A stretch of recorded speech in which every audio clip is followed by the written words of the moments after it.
once you get the competitive analysis, then you need to start looking at the valuations. So, and the valuation includes other income. If there's other income, you need to add that in. All right. Now, when you're doing deal analysis, if they like, we have one right now that we're looking at, and I can't remember what state is in.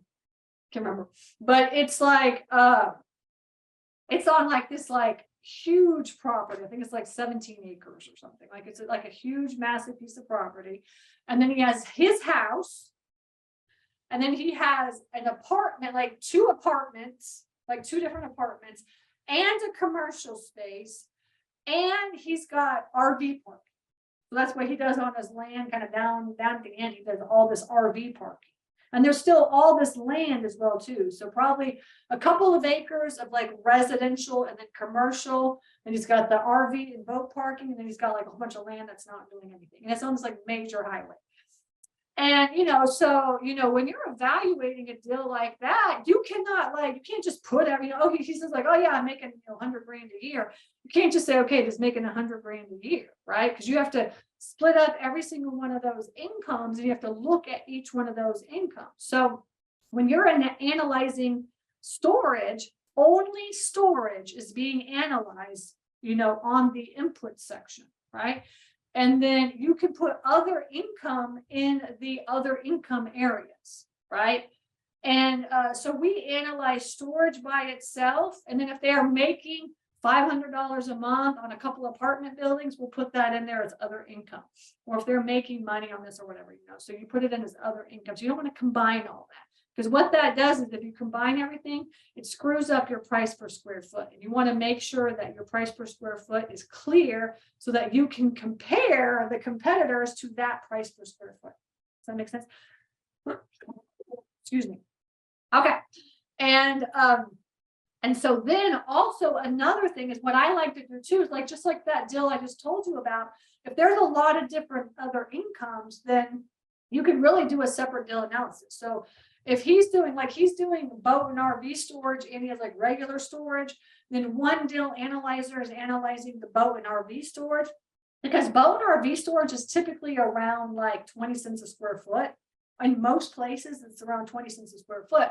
And then the average price for storage nationwide is like 80 cents a square foot to 90 cents a square foot. So like if you took that 20 cents and put it into the 80 cents, then obviously it's going to screw your numbers up, right? So we analyze the RV and the boat storage separately than we do the storage, okay?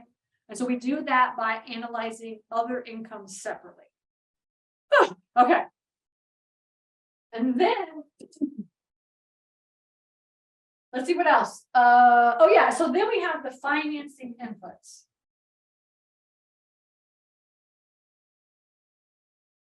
This is our tab. These are all of our tabs. That's why I'm going through them. But financing inputs is okay, like how I need to run the numbers to see how much this thing is worth, and to do the, to come up with an offer, right?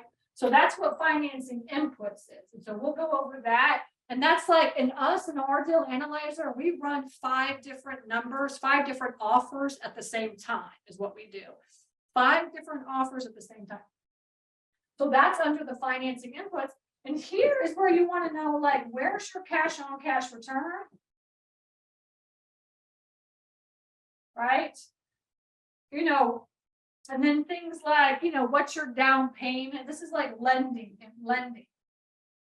inputs is where this goes, right? So obviously if you're paying cash, right, you don't have like lending inputs, but you still have a cash on cash return, right? And then if you're doing like bank financing, well, then you need to know, like, what is your down payment? What is your interest rate? What's the term of your loan? All these different inputs have to go in so you can run that offer. So we do that in the financing inputs. So for deal analysis, you need to know, you need to have kind of an idea of what the terms are going to be if you go to a bank. I'll show you kind of how we do that here in just a second. I got how much I got, like a couple minutes. It's good. And then, let's see, and then overall, we're going to do cash flow. What in the end is going to be our cash flow? How much money are we actually going to make? So you're doing step by step on all these different things in order to figure out this, right? Once you figure out your cash flow, then you're going to make your offer, right? Then you're going to make your offer. Okay. So you have all these different steps, inputs from your call, unit mix, competition, that other income, financing, and then you get your cash flow from all that, and then you make your offer.